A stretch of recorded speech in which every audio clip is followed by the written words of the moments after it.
इस वीडियो में हम डिस्कस करेंगे purchase account, purchase return account, sales account and sales return account. First of all purchase account. Purchase account वैसे तो real account है because it is an real account में क्या होता है, real account is related to assets and liabilities. So purchase account हम किस चीज़ को परचेज करेंगे, we will purchase the goods, so goods are assets. So purchase account क्या है, ये रियल अकाउंट है। फिर यहाँ पे फॉर्मूला लग जाएगा, rule, we can say rule. So debit word comes in and credit word goes out. So purchase account में हम सभी ट्रांजैक्शंस को रिकॉर्ड करेंगे जो परचेज से रिलेटेड है। All purchase of goods and service are recorded here. So यहाँ पे गुड्स आ रही हैं, गुड्स कम इन, हमने गुड्स परचेज की है।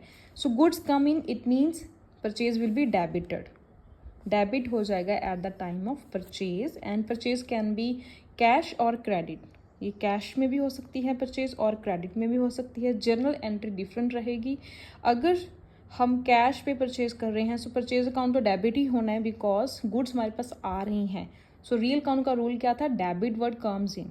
सो परचेज अकाउंट डेबिट हो जाएगा। कैश और बैंक जिस जिस जिस मीडियम से हमने पेमेंट की है उसको हम क्रेडिट कर देंगे। अगर हमने क्रेडिट पे परचेज किया है तो purchase account debit. For example हमने साहिल से परचेज किया है, so purchase account debit to Sahil's account. So purchase account की ये थी definitions. Purchase account real account है, फॉर्मूला लगेगा और we can say golden rule है जी, debit word comes in, credit word goes out. Purchase account debit होएगा। So journal entries भी हमने देख ली। इसके बाद है जी परचेज रिटर्न अकाउंट।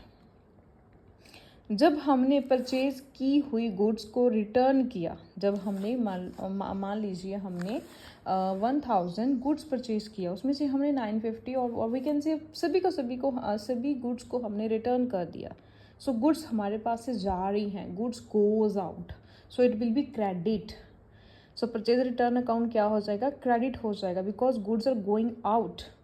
नेक्स्ट है सेल्स अकाउंट। सेल अकाउंट भी रियल अकाउंट है। यहाँ पे भी हम गुड्स हमारे स्टॉक से जा रही हैं, so goods are goes out, so it will also be credit.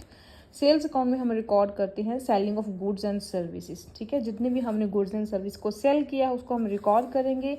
अगर हमने क्रेडिट सेल किया है so cash account, sorry goods goes out है, तो ये सेल्स अकाउंट हमेशा ही क्रेडिट रहेगा क्योंकि गुड्स हमारे अकाउंट से जा रही हैं। सो इसकी जर्नल एंट्री रहेगी, कैश और बैंक अकाउंट डेबिट हो जाएगा टू सेल्स अकाउंट। अगर हमने गुड्स को कैश पे या चेक पे सेल किया है सो कैश और बैंक डेबिट हो जाएंगे, सेल्स अकाउंट को तो क्रेडिट